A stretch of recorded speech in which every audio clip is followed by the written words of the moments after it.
Okay, good morning, everyone.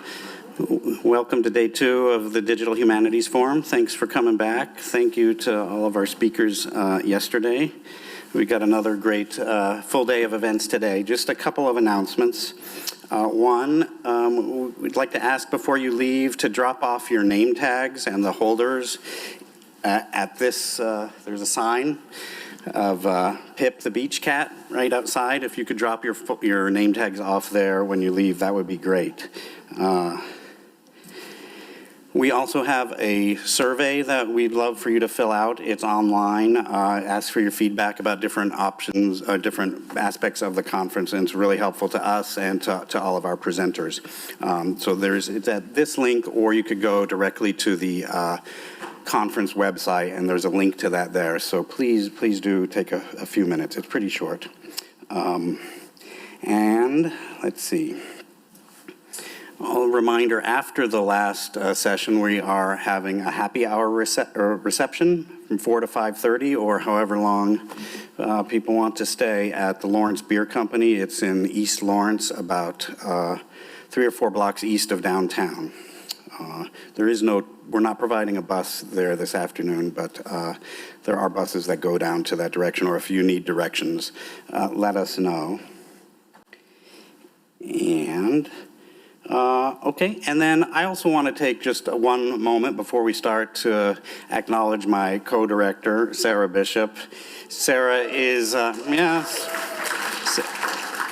Sarah's moving on from this position, so after another month, she will be moving on to another, stepping down from the Hall Center and co-director position for IDRH. So I'm sad because we will no longer be working with her directly. She's brought a lot of energy, as you can imagine, and passion and visibility to IDRH. So thanks so much, Sarah. We'll miss you. And now it's my pleasure to introduce Mary Emma Graham, Distinguished Professor of English and Director of the Project on the History of Black Writing, who will be introducing our morning keynote speaker. And I just want to say a couple words before about Dr. Graham. The History of Black Writing Project is celebrating its 35th anniversary this year. It's 36th anniversary. It's been dedicated to literary recovery, curriculum reform, research, and education for those years. And one of the projects that they have been involved with recently is the Black Book Interactive Project, BBIP, which is assembling a corpus of 1,400 or so novels written by African-American authors from 1850 until today, and developing a metadata schema to enable research around those. It's a really groundbreaking project. It's getting a lot of attention and funding. And in addition to the corpus, part of the project involves creating a community of researchers around the project through the Black Book Interactive Project, or BBIP Scholars Program. So there are 15 scholars, I believe, who have received some funding and are partnering with IDRH and others, providing training in digital humanities and enabling research around the corpus. So in addition to creating a corpus, creating a research agenda and a research community around the project, which is great. We're really happy to be partnering with them on that. And I'm also pleased to say that the Project on the History of Black Writing has been able to fund several of those scholars to come and attend our conference. So welcome to all of you who are here. Thank you, Mary Emma, for supporting that. Mary Emma has also been one of IDRH's longest and strongest supporters. I think you've attended the conference just about every year, are always here and very active, so I'm really honored to be able to welcome you up here today to introduce Julian.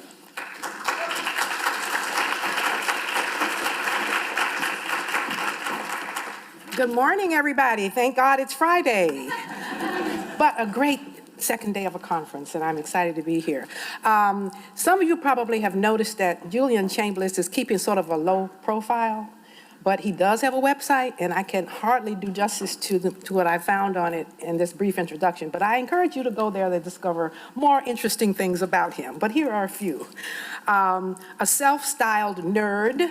He is brutally honest about his humble beginnings, his inability to select a major, but once committed to history and an academic career, a moment came when he made a bold decision to leave his quiet demeanor and nice guy image behind and conduct a public burning of a Confederate flag in order to push conversations about its historical and symbolic meaning. You can ask him about that later.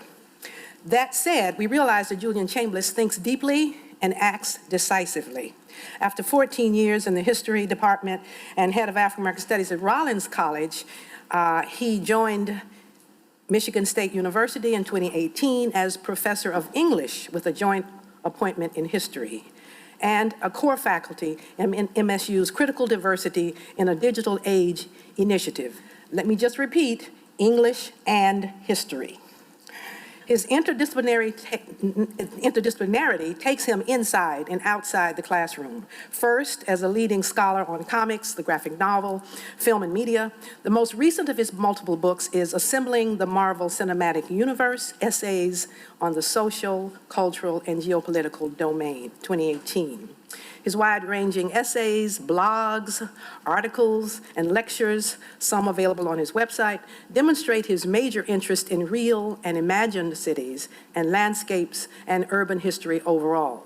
Whether he is writing or talking about policy formations and civic infrastructure, Confederate monuments, Donald Trump's Mar-a-Lago, or giving numerous workshops, 2 of which he has done since his arrival here, Chambliss is the ultimate humanist, ensuring us that his scholarship is only one of his many forms of public engagement.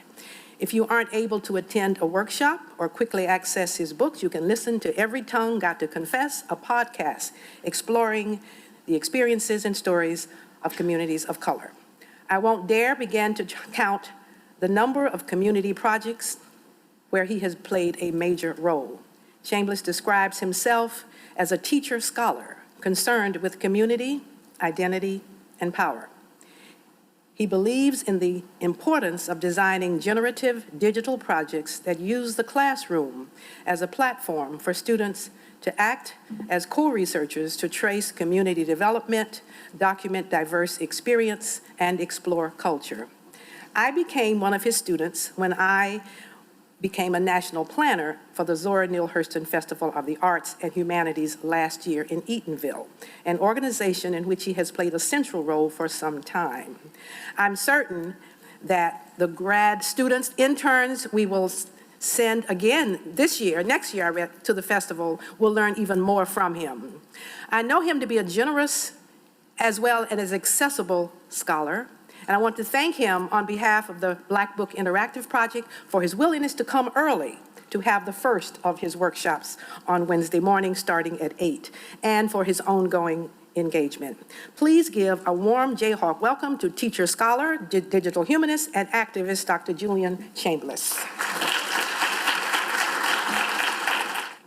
Well, I want to thank the organizers, Brian, I want to thank Mary Emma for that great introduction, and all of you, of course, for the great conversation and the work that has been done at the event so far. I think all the keynotes have been spectacular, and I hope I can keep up the tradition that you've established in this talk. I think that I'm going to talk about something which I hope is going to be a hopeful narrative rooted in my thinking about what the Consortium for Critical Diversity in a Digital Age Research, or CEDAR, the group that I was hired under at MSU, can hope to accomplish, especially from my perspective. While we're a new research consortium, we are defining what it means to think about critical diversity in a digital age. And so we are thinking about the different pathways that we might use to explore these questions. So I lost my arm on my last trip home. The opening line of Octavia Butler's Kindred is as good a place as any to start my discussion of mapping Black Imaginaries. As this panel from the graphic novel adaptation by John Jennings and Damian Duffy demonstrate, The story of kindred takes elements of trauma and uses it to define the Black landscape. It's interesting to think about this in the context of the broader literature because, of course, Kathleen McKittrick opened her first chapter of Demonic Grounds with a consideration of Octavia Butler's work. She argued that the past and the present geographies, while distinguishable in particular, are also immersed vis-a-vis Dana's bodily and psychic experience. I think this is true, and it happens in the context of the story that is not quite science fiction, not quite fantasy. It's interesting to me that one of the most popular stories of Octavia Butler is Kindred, but it's also at some level the least sci-fi.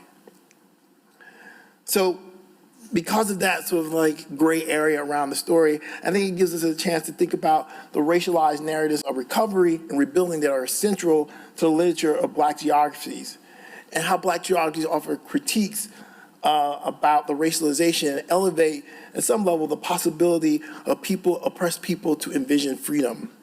So this idea, I think, is an important one when we think about Black people and their work in the world. And I want to think about this in particular in experience, in the context of my own experience as working with community members in Central Florida. So I'm going to give you an opportunity to listen to a few short audio clips from an oral history I conducted with Martha Bryant Hall and her daughter.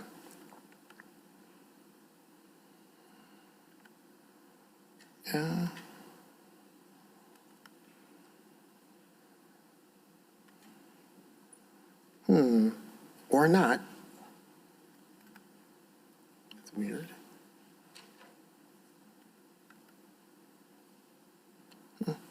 Well, what these audio snippets sort of point to is, one, how Mrs. Bryant Hall and her daughter used their memories of Black spaces and the sort of traumas associated with them to sketch out an alternative history of the development of Hannibal Square and Winter Park.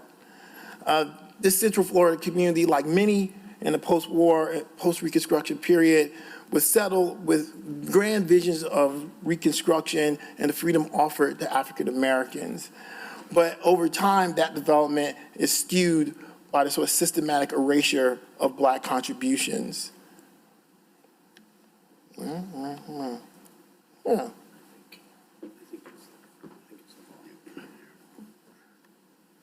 Okay, let's try this again.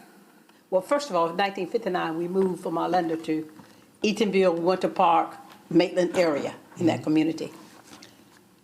And living there, I really learned about Zora Neale Hurston by attending Rollins College. It's the first time I ever heard of her, and I bought her book called Dust Strikes on the Road, her autobiography. I married a pastor by the name of Elder Jerry L. Hall. He was a Pentecostal Church of God in Christ. And he was always concerned about the West Side. He was the secretary for the Ministerial Allowance. And that was a group of Black pastors that went around to try to preserve Winter Park. They helped integrate Winter Park Post Office, Publix, and Winn-Dixie. Through eminent domain, they were displaced. And that is when he bought his house, the property over on Lyman and Virginia. Through eminent domain, they were displaced. And that is when he bought. Okay. All right. What the collecting the oral histories of family like the Bryant Halls allowed me to do was to think about this narrative of erasure in the context of the contemporary narrative that was framing Black spaces. For a number of people in the Black community, and this is similar for Black communities across the South and around the world at some level, narratives of blight and suggestions of crime and stagnant economic growth define how the white society formulated policy and pursued a sort of transformative practice. That practice was essentially erasure, but for African Americans like Mrs. Hall and her daughter, the opportunity to recover their stories and make them a part of the public narrative through digital projects was an important way for them to answer this process. So working with them, I was able to do things like systematically show how small decisions in policy practice allow for the fundamental changing of the character of the West Side that she was talking about. Because it's not one thing that changed it, it was a series of ordinances, sometimes for half a block, done over many years, that created the sort of gentrification experience that they were living through in the 2000s. In the same way, the sort of legacy of property and the pride associated with space that they could articulate in their stories and their memories, it's there in the public record. And we were able to do some things like property timelines that trace how one family held on a property that was deeded to them in the 1880s all the way until the 2000s. So our story of Black space and their story of Black space was able to be reintroduced into the public narrative. It was an important part for them as they tried to mount a sort of political campaign to transform this rhetoric of improvement through development that was so central to the city's policies practice. So thinking about my own digital work that focused on Black communities in Central Florida and thinking about that implication, I often thought about it as recovery work. It's a project of recovery that thinks about the centrality of not just simply what the records say, but also how Black people, imaginations, and narrative about place and space create a context for action. So this has also increasingly got me to think about an Afrofuturist framing around space and place. Because in that sort of like intersection between the real and the imagined, I think there's something to be understood about Black action and activism. So one project that I worked on with a colleague named Walter Greason was something called City Imagined, which was a reader that looked at African diaspora in media history. In that, we attempted to call attention to the impact of the imaginary in framing Blackness through time and through space. For me, in particular, this intersection between the speculative and the practical in the Black experience was inescapable. Because of those experiences with people like the Halls, I could understand very, very clearly how the narratives that people would tell became a justification for actions that they would do. So in combating this, it became clear to me also that how African Americans thought about space, articulated stories around it, also was an important tool in their ability to respond. Now, I think it's important to recognize that there are plenty of people who've talked about this before. As Robin D.G. Kelley explained in Freedom Dreams, the Black radical imagination depends on a vision to see a better future. I believe a great quote from that work is when he quotes Martin Luther King, who wrote that African Americans need the vision to see in this generation's ordeals the opportunity to transfigure both ourselves and American society. Kelley used that quote as a way to reclaim a sort of legacy of Black activism hidden in the collective history of like liberalism and transformation in the United States.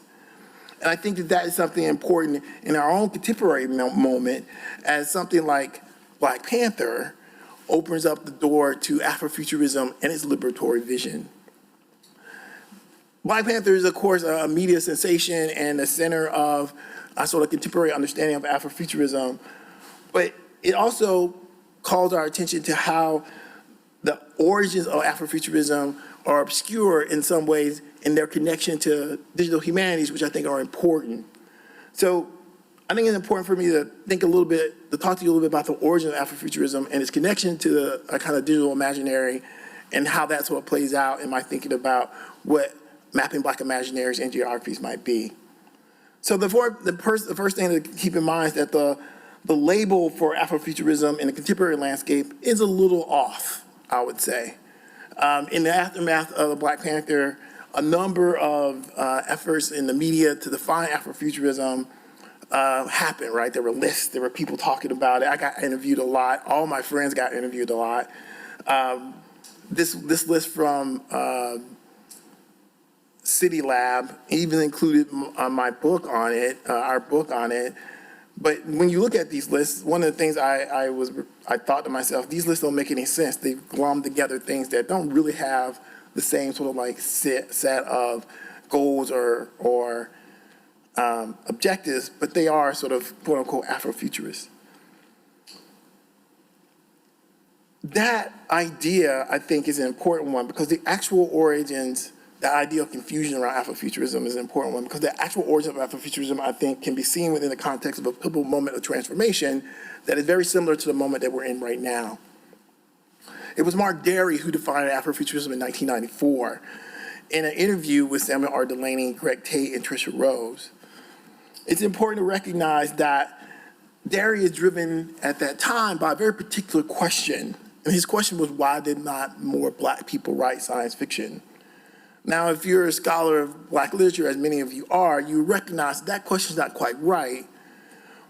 But his query does draw our attention to the subject position of Black people in a very particular way, because in framing Afrofuturism, he does an incredible job of thinking about the alienation that defines Blackness in the American experience.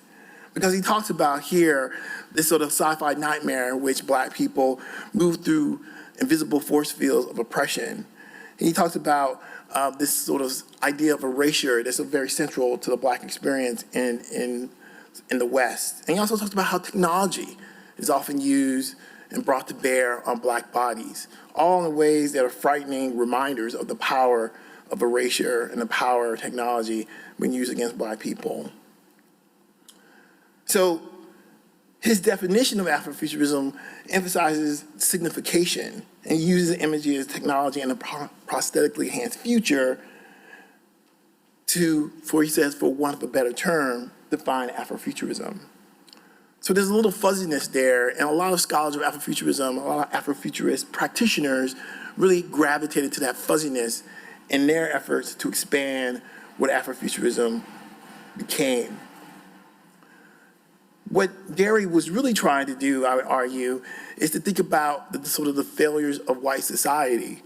And there's a quip here I could make about, using Black people to say white people once again, but I think it's important to recognize that he was thinking about how a sort of morbid white society was looking for some way out in the context of Web 1.0 and the emergence of a kind of global capitalism after the Cold War.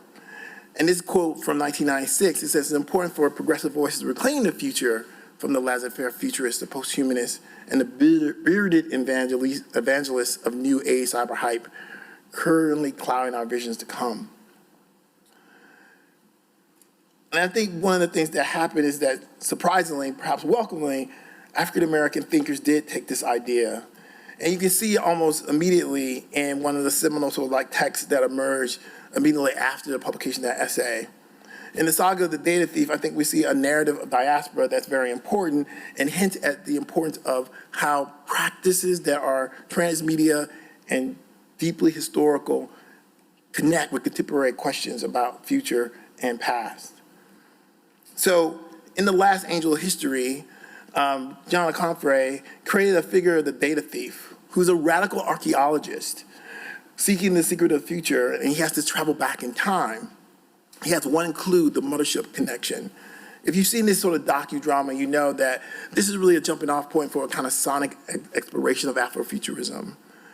But that mothership connection, that idea of a radical archaeologist, I think is really important because it calls our attention to how future is really about the past. The call to look back makes clear that the point of science fiction is not about the future as much as about the past, and the future narratives act as a significant distortion of the present. These future narratives claim a space that we might project into, and thus the future industry we know well, the one that we experience on a day-to-day basis, tends to be white, and that future industry is forever prescribing a post-racial paradise created by non-white bodies transcending their identities and concerns in some manner that are not yet clearly defined. So when we think about this idea of a post-racial society, we really should think about how that is being filtered through this sort of future industry. And the elements of that future industry are well known to us, right? The techno-sciences that we hear every day, the fictive narratives that sort of imagine a sort of white future, these technological projections that always attach success and evolution to European thinking, and market predictions that talk about sort of the failure of Africa and the global South and the savior that is going to come from the West. So this speculative capital, this is the thing that we have to keep in mind when we think about the future industry. It animates how we think about the future. And in the City Imagine, perhaps one of the things that we hope to do was think about how a Black speculative capital, a Black imaginary, could be used to form a kind of counter-public space around the future. The result of this imaginary activism, I think, is to bring into the public discourse new possibilities that challenge these sort of white expectations. And at some level, this field of possible projects that can be created through Black activism become an important sort of tool for liberation. Now, when we think about this speculative capital, I think one of the things we have to recognize is that it exists, and we just have to look to see it. So someone like Martin R. Delaney, who's a key figure in African-American freedom struggle, wrote speculative work that was designed to sort of inspire reactive action that's transformative, right? So Blake's or Huts of America is something that he wrote in part because he was dissatisfied with the anti-slavery narratives of the period. He did not see Black people as victims. He saw them as striving for freedom, as so many Black abolitionists did. In a similar fashion, in a different moment, Pauline Hopkins' Of One Blood, which was serialized in a colored American magazine, was really deliberately designed to try to inspire a kind of different sense of race, heritage, and identity for a public that was facing a sort of declining Black presence in the public sphere. And finally, of course, it goes without saying that when we think about W.B. Du Bois, he turned to speculative fiction as well to critique the failures of American society. And then, of course, famously, The Comet is a tale that features the possibility of what would happen if a mysterious comet wiped out all life on Earth except for one Black man and one white woman, and they have to make civilization anew. So there's a project of recovery that connects to the racial imaginary and it connects to digital humanities, I would say. And I think that the roots of this sort of like DNA of a racial imaginary that connected to Afrofuturism is clear when we think about digital humanities, right? So post-colonial and critical race theory influences approach have shaped how we think about digital humanities. And these critiques call into question this sort of technoculture that I talked about before. But it's important to recognize that a lot of this sort of critique is informed by Afrofuturism, because the Afrofuturist listserv created by people like Alondra Nelson and DJ Spooky in the late 1990s became a forum where ideas about a Black future were formulated, and that fed into some of the creation of sort of post-colonial theory that fed into digital humanities. By embracing it, I think by embracing a kind of digital public humanities approach, the marginalized narrative from communities and institutional practices around knowledge creation can create a new context for contemporary public policy.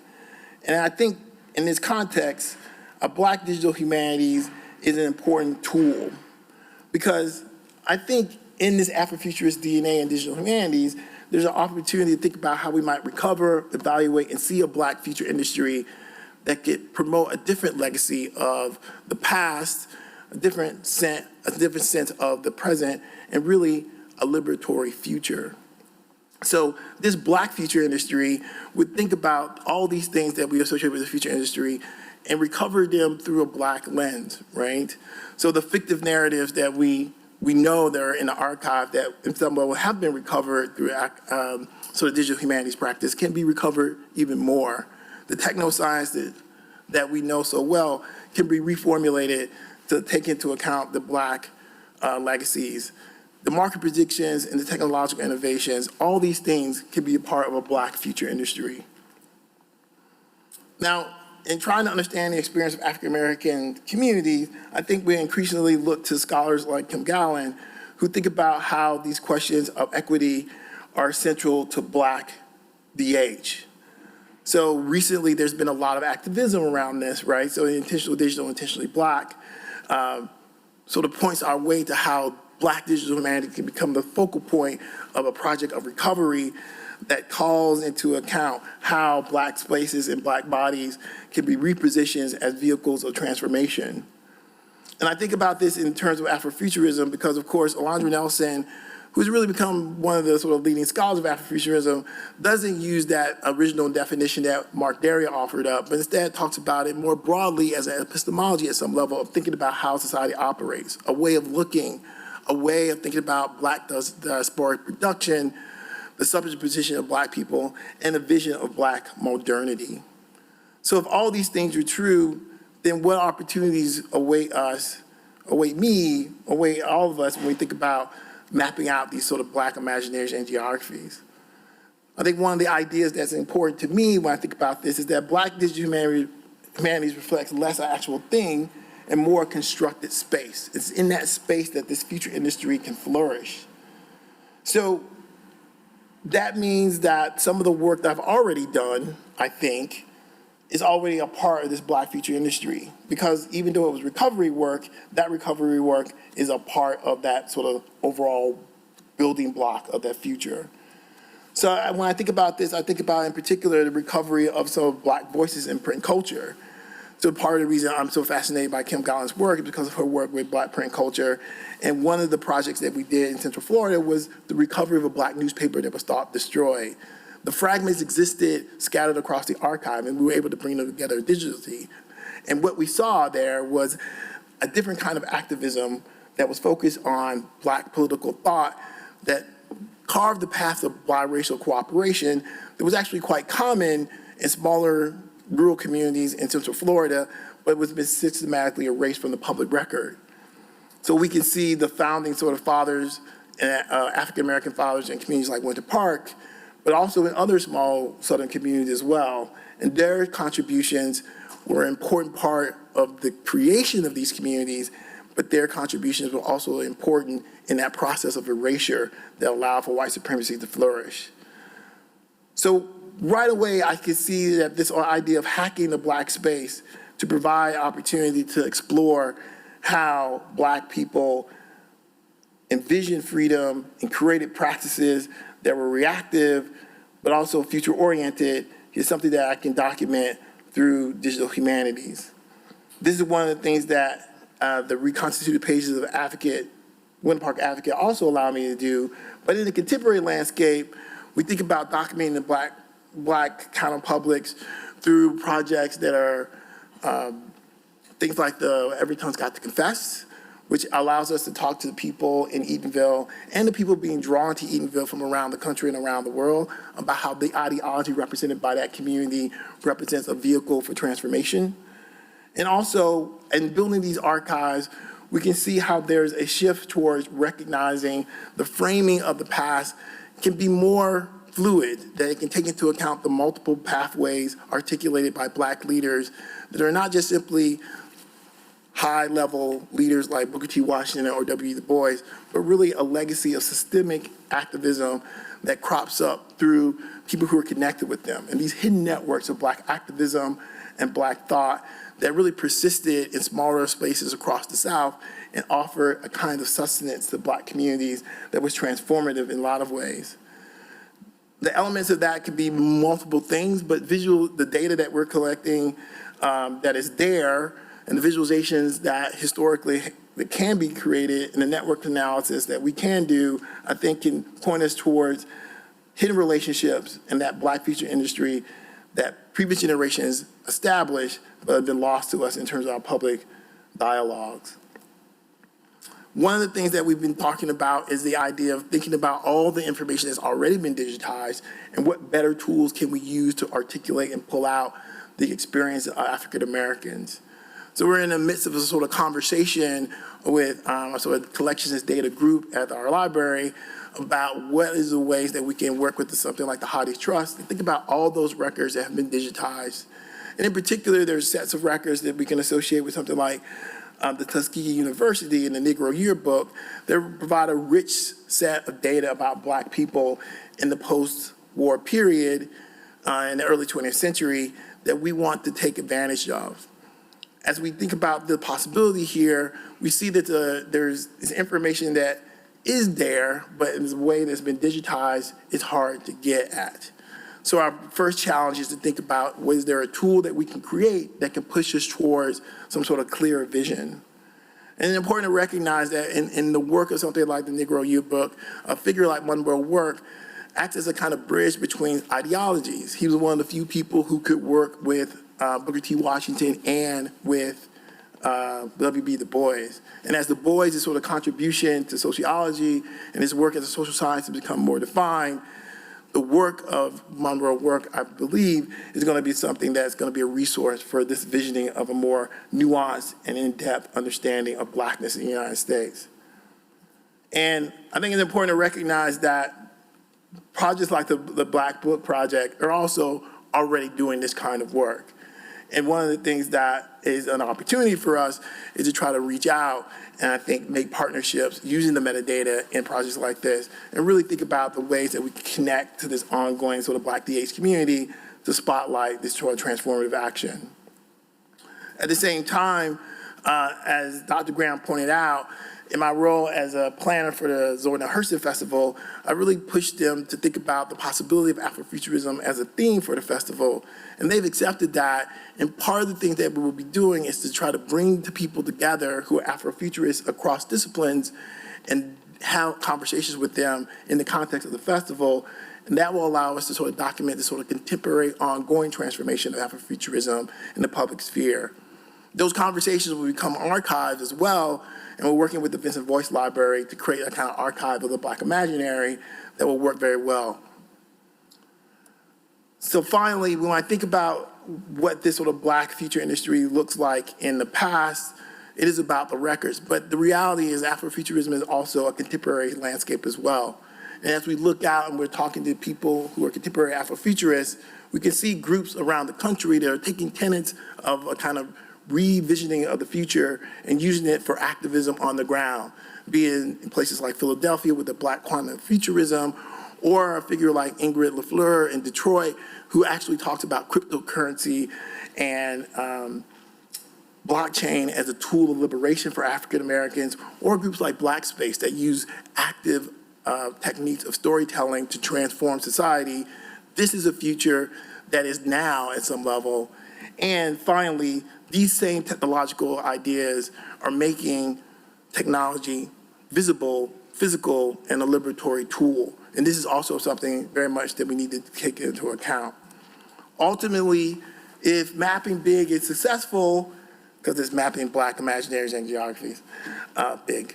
The tension in this simple statement, there are Black people in the future, may be better understood, and the implications of what that future might be will be better embraced.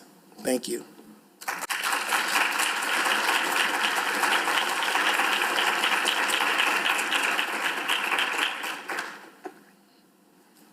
Thank you. We have questions on a lot, so please. What do you mean not a lot? No. Oh, that's not it. There you go. Please come to the mic and make them short. Don't make speeches. Thank you. Thank you for that very powerful presentation. Okay. Okay? Okay, well, I'm done. No, you're not done. We can't go there. Questions, comments? Other people got questions. Okay. Okay. Would you mind saying your name when you come up here?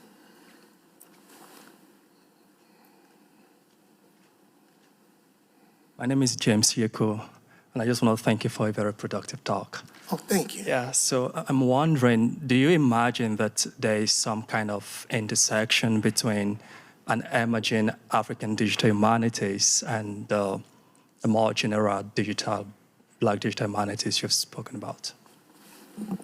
I do, and I want to clarify that I am not ignoring Africa. I do think that one of the things about Afrofuturism that's really interesting is this idea that it's a diasporic narrative. But one of the things about Afrofuturism also is that it is sort of offered up in a kind of African-American context. So in one way, that's not new. Again, I think when we think about recovering some of the narratives of the past, when you look at African American engagement with Africa, that is a constant. There's always a concern in terms of African Americans engagement with Africa. But one of the things about Afrofuturism in this sort of contemporary moment is that it's very much connected to Africa, right? That you look at how some of the contemporary Afrofuturist theorists think about a kind of astro-blackness is a terminology that someone like Ronaldo Anderson would talk about, that this idea that African Americans in America have direct connections to Africans, right, in a way that they did not have in previous generations. So some of the collaborative exercises that African Americans are involved in contemporary landscape are actually exercises that bring them in direct communication with Africans. And they often share that through a kind of popular discourse. I mean, one of the things that's really interesting, of course, at some level, is the popularity of something like Black Panther and how Africans may engage with that narrative in a way that's a little bit different than African Americans, right? For African Americans, cathartic. For Africans, it's a pastiche, and they're really sort of like trying to navigate the value of that narrative. But they also, I think, at some level, do share a kind of common sort of like engagement with the possibility of a kind of African-centric future. So Afrofuturism could be defined as a kind of oppositional narrative. But I also like to point out to people that Afrofuturism does not deny the presence of white people, right? Afrofuturism is for everybody. And so at some level, some of the idea here is, what is that sort of like shared diasporic experience going to look like, and how African Americans and Africans broadly are going to be formulating it.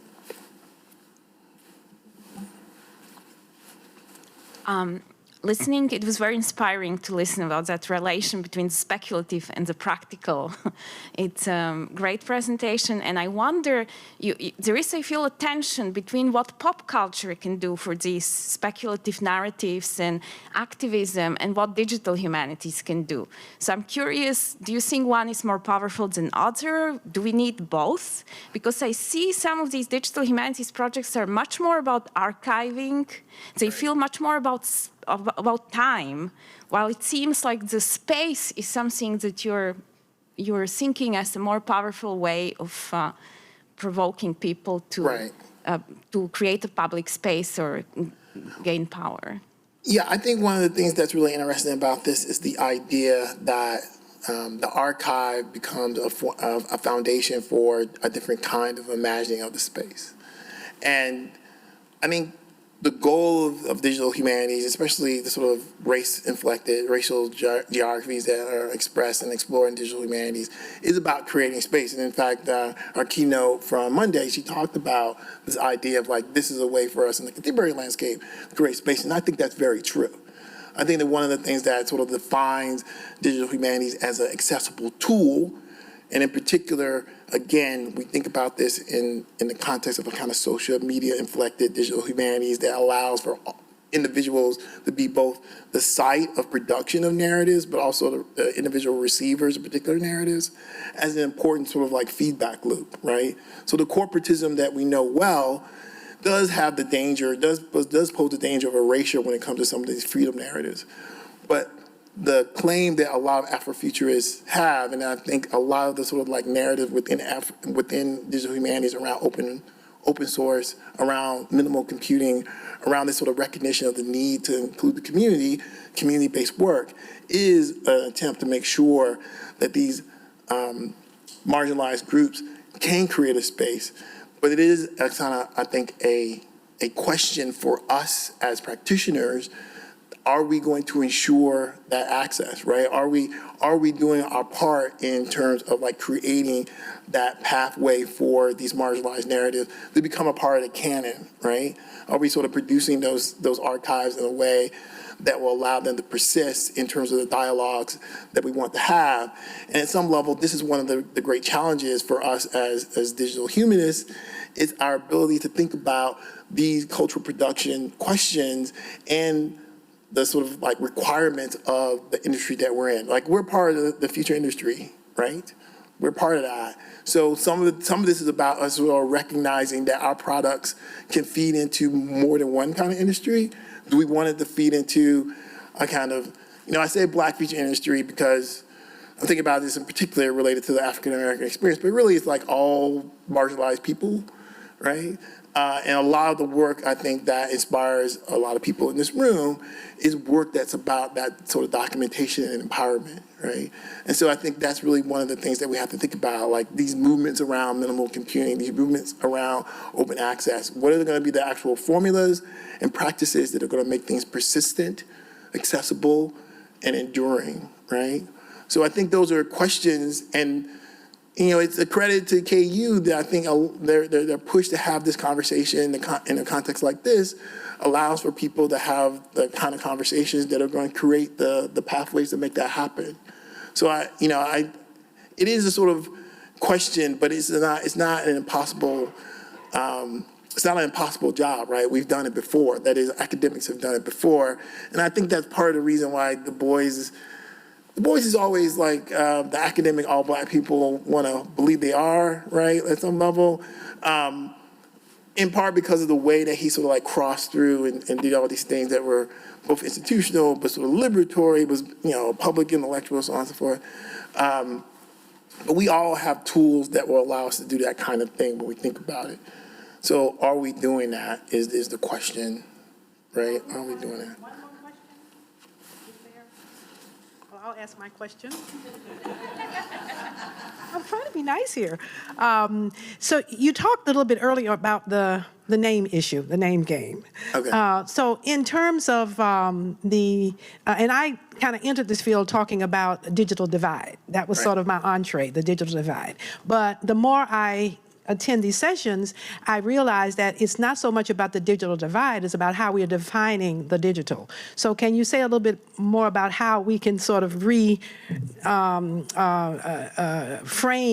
the work that we're doing so that this inside-outsider syndrome doesn't persist and people buy into the notion that I don't do that, or I can't do that, or I'm not doing that. So the name issue of DH. Afrofuturism is one thing, but DH as a larger umbrella seems to be equally as problematic. Right. I think one of the things that we talked about in the workshop yesterday is the idea, or Wednesday, is the idea that the definition around digital humanities is, at some level, we don't have agreements. You ask 10 people, you get 10 answers. But what we can say, I think, with some certainty is the goals of digital humanities, I think, remain somewhat consistent, even for people who don't necessarily agree with the definition. And those goals often revolve around this question of sort of providing access to information. Tools may be used of different sorts. It does not necessarily require a particular technical benchmark for it to be digital humanities. That was an argument a few years ago. I think that's a serious argument anymore. The sort of practice of digital humanities, I think, at some level, is about the sort of question of trying to provide information to people through digital means, and the nature of that sort of search for information and position of information can be a central sort of goal and a definitional thing. Like if your goal is to try to provide people access to information in a way that's accessible to them, it doesn't necessarily mean that you have to be digital. You could have used a digital tool in the process, but your actual outcome might be physical, right? And I think increasingly we're going to see people think about that sort of dichotomy with greater care. I know that in my own work, I often ran into the problem that the people who most care about the work that we're doing, sort of archiving the community and creating these narratives that are institutionalized, may not want to come to the places that we have the archive or come to the presentation on campus. So you have to take the presentation to them. And that's a pathway that is it's a responsibility that we have to be mindful of, right? I think there's nothing wrong with this idea of a small digital project that is key to our very particular set of like community concerns. And that project is just as valuable as a sort of massive project that is funded by the NEH, especially if the people that you're working with find value in it. I mean, I have to be honest, I always felt like I wasn't doing enough whenever I worked with like communities, right? Like I could see the gaps with everything that I did, but they were always resolute in like, you did a good thing.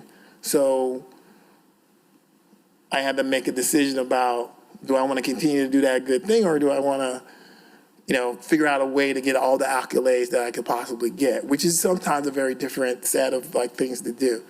I don't think that question of definition is going to go away anytime soon. But what I do think is that for practitioners who are dedicated to a particular set of concerns, definitions don't matter, right? Definitions don't matter. What matters is the outcomes in the communities that you're engaged with. And I think that in itself is a value that if we could recognize it institutionally, and I think a lot of institutions often talk about that, right? Then that'll win out in the end.